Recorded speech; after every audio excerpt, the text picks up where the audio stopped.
My first guest tonight is a terrific actor. He is in the best show on television right now. The best show on television. It's have you got Netflix? Yeah, hell yeah. All right, it's called Peaky Blinders. Yeah, that's right. It's about a criminal gang in Britain at the end of the First World War. Right. It's like I watched it. I was like, what the? Tutti frutti.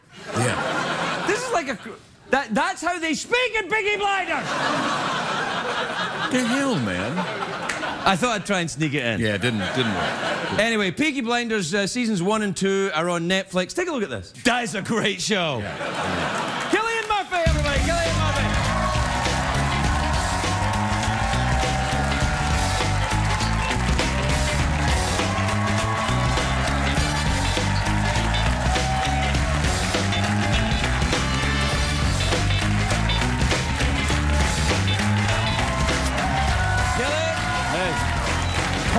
Congratulations. I am not kidding. I came in one day and said to everybody, I didn't, before I even knew you were on, I said, you've got to see this show. It's amazing. Oh, thanks, man. Were you aware when you were putting it together of just how crazy this thing is? It's pretty wild. Yeah, no, I mean, I read the first 2 scripts. Right. You know, and that's your mistake. Never do that as an actor. Yeah. Well, if you go off the name alone, it doesn't reveal much, you know. I know. I thought it was about dancing or something. You know. Really, you can't tell. Right. But it was so compelling and so unusual and unique, and yeah, I was hooked immediately. The name Peaky Blinders is the name of the gang, right? Yeah. And they were a real gang in Birmingham. Is that right? That's right. Yeah. And I mean, the name. Kind of the clue is in the title, I guess, but they had these, you know, the peaked cap, peaked caps, which is like the uniform of the working class in Britain and Ireland. And so but they used to sew razor blades into the peak of the cap, and that was so that they could take your because they used to do that in Glasgow in the razor gangs. They would sew them into the lapel, so when you grabbed somebody, you'd lose your fingers. It's not pleasant. No, it's not, and that's why I moved into comedy.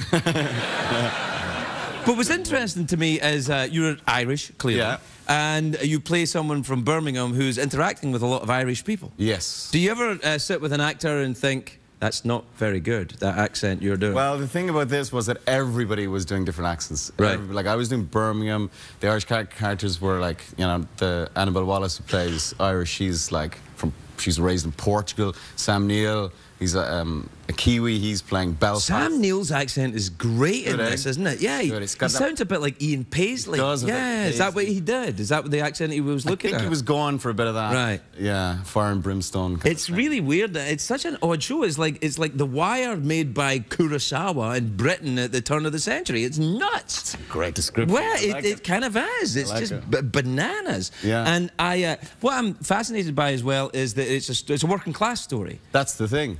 You see, I think in Britain, for ages, like the upper middle class and the aristocracy are so well represented in drama, but never really the working class. Right, it's all Downton Abbey. I say, Charles, no, absolutely. Yeah, a lot of that. And the thing is, in America, the working class are kind of mythologized, you know, like in gangster shows, and so we hadn't really done that. So it was kind of, you know, it was time for that to happen, I think. And Winston Churchill is a character, not a sympathetic character in the show. Not really, no.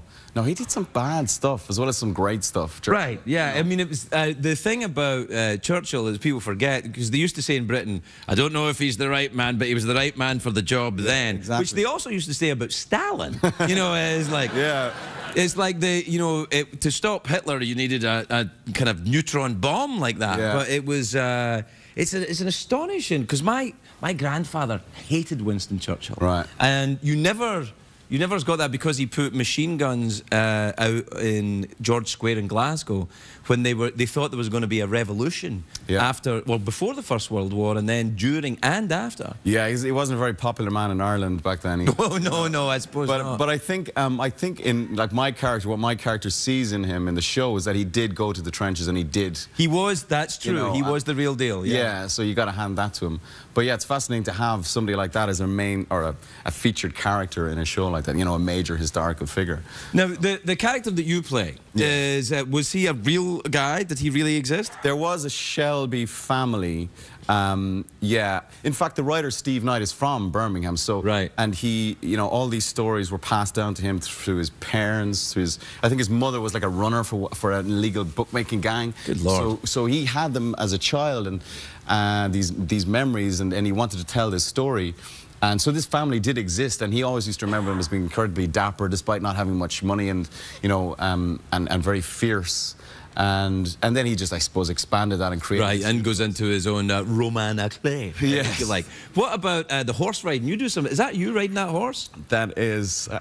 It's not, is it? No. No. It is. It's a real horse. You see that? Yeah. Yeah. They do it right. Yeah. He's a real horse. And he was... Yeah, I had to do bareback. Right. I saw it in the very first scene of the first episode when you ride it, because my wife is big on horses. Oh, right, and she's watching and she's going, oh, he's good. He can actually do it. And well, it's like, oh, so we get to watch it then? Well, it's that classic actor thing of, you know, do you fence? Do you ride horses? Do you drive a car? Yes, of course I do. But you don't, you know, I can't do any of those things. Can you drive a car? I have recently learned how to drive a car. Is that true? Yeah. But it's because you live in London? Yeah. Yeah, see, I lived in London. There's no need to have a car in London. It's a waste of time. It's just a way to get parking tickets. It kind of is, yeah. Whereabouts in London do you live? General kind of... I live in Queen's Park. Do you know? I used to live in Hartland Road. Really? Yes! Oh, just next to the subway station, well, or the London Underground. That is mad. I used to go to the discount chicken place right on the corner. It's now Mr. Fish. Oh, well, there you are. Although, and I'm now a vegan, so I can't, Do you ever do that? Do you ever do the vegans? No, I'm not. I can't. I was vegetarian for like 12 years. What happened? Bacon sandwich? No, it wasn't the bacon sandwich. It was, I went venison. Venison? Yeah. You flash bastard. I know. And I felt amazing afterwards. Well, you ate Bambi? Yeah. For 12 years you didn't eat meat and then you ate Bambi? It tasted so good. We'll be right back with Cillian Murphy, everybody. Cillian Murphy.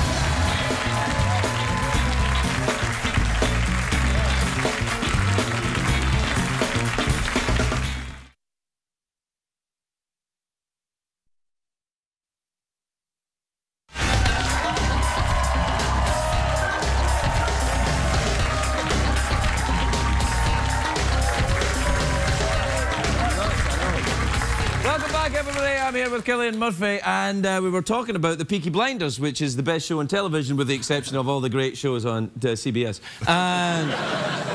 But you still live in London? I do, yeah. And do you make the show in London, or do you make it in Birmingham? No, we don't make it in Birmingham because the Birmingham of that period was just doesn't exist anymore. It was bombed out of existence in the war, yeah. I suppose planning as well. Right. Raise a lot of it to the ground. So we shoot it in Manchester and Liverpool.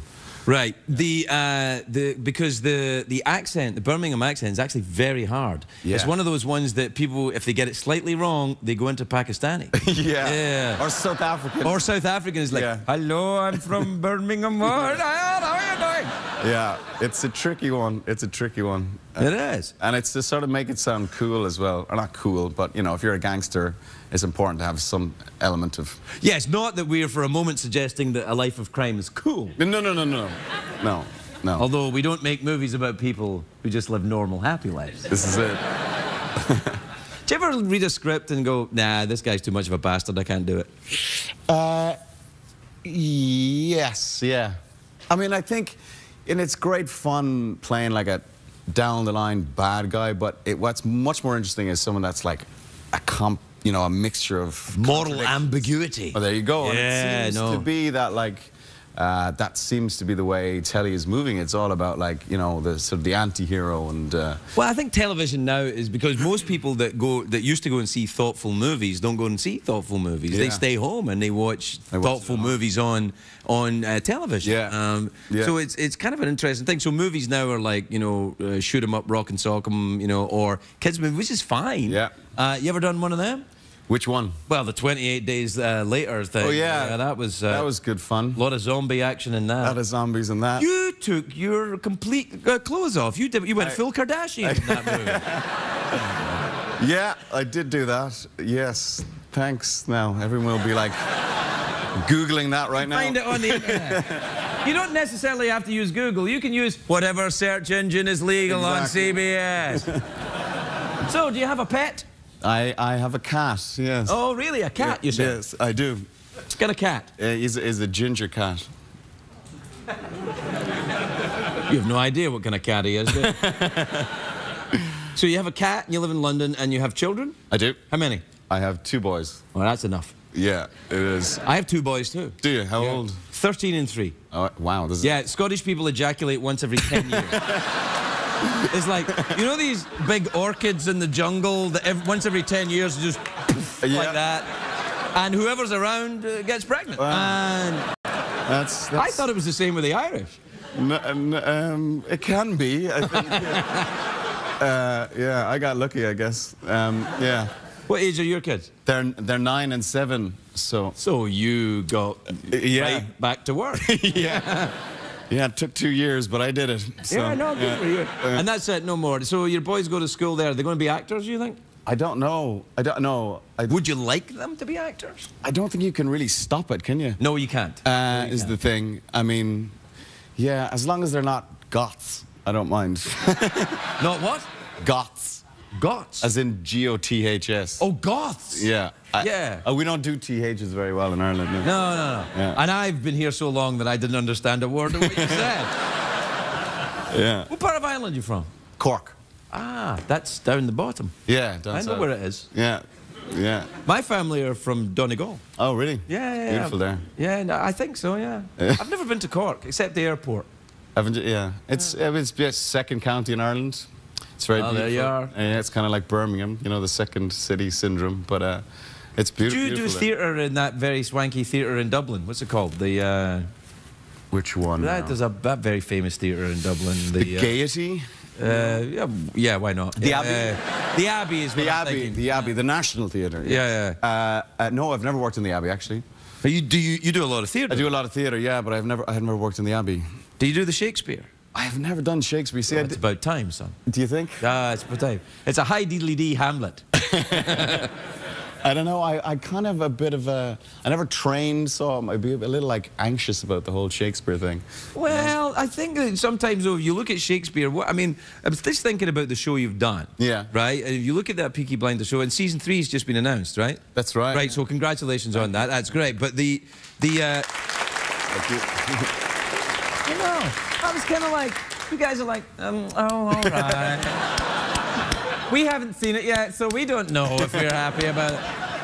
But I think that a naturalized approach to stories which have been told more than once is a very good idea. Yeah, that's true. And when you look at the that period in history, with what's the name of the director, the guy who put it together? Otto Bathurst. Yeah, he's a bit of a star. He's very good. He's very talented, and he directed the first 3.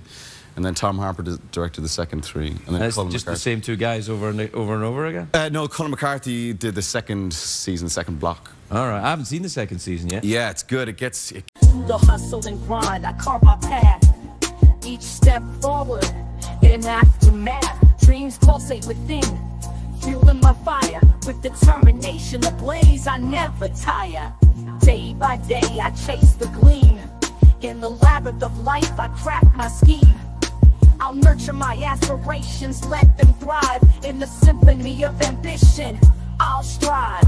Rise up and showcase your might. Show them what ain't done. They say us take flight.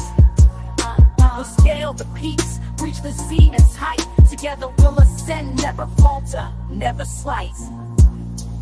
In the face of adversity, we stand tall. With grit and valor, we heed the call. No setback too great, no hurdle too steep.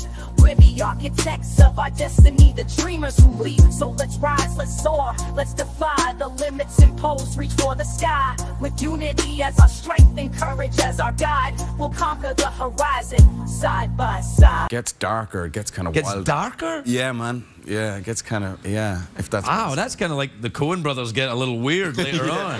Yeah, I know, I know. I shall look forward to it. I really am taken with it. I think it's the most exciting piece of television I've seen in years. Oh, you're very good. And you are spectacular in it. Thank you. Anybody who knows anything about this show knows I don't do this with actors, but you are really good. Well, I appreciate it. It was awesome. Cillian Murphy, everybody. We'll be right back.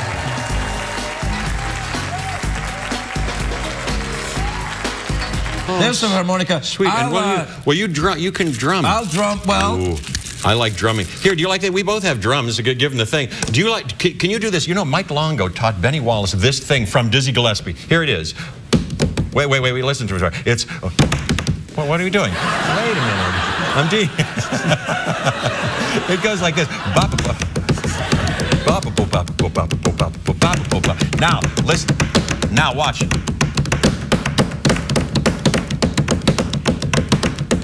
Now watch.